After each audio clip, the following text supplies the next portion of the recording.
Most new owners struggle with Boston Terrier training, and seem to surrender to the common myth that it takes up to 6 months to train this breed.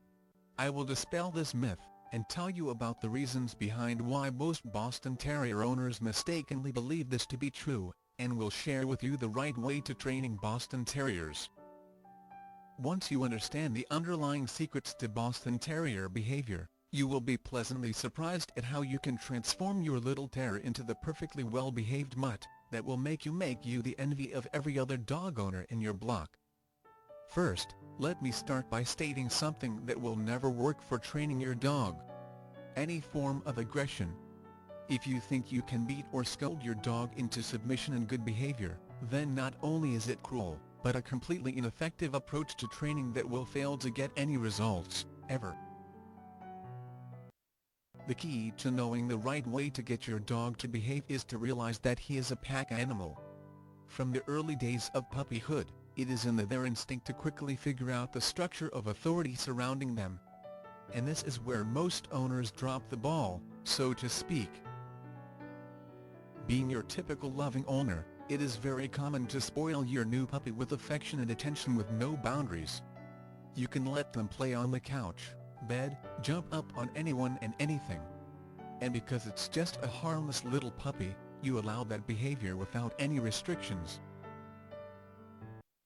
By treating him just like a friend, and not as a pet, you fail to set up boundaries, and worse yet, you fail to do the one thing that makes all the difference regarding Boston Terrier training. And that is to clearly and quickly stamp your authority as the leader of the pack. Failing to assert yourself in the early stages will always make it difficult to train your dog later on. Here are 2 important elements for successful Boston Terrier training, when followed will pay off in spades. First, do not attempt to teach multiple commands at the same time. Think of it as building blocks. Start with small steps and once mastered, move on to the more demanding commands.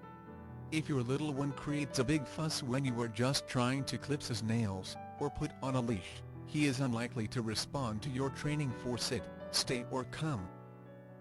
Second, do not go overboard and try lengthy training sessions and expect to see results. What is better? Doing 30 minutes of training twice a week, or 7 minutes every day? The latter will transform their behavior quickly, while the other may not work at all, and you'll be left wondering why your efforts are not paying off.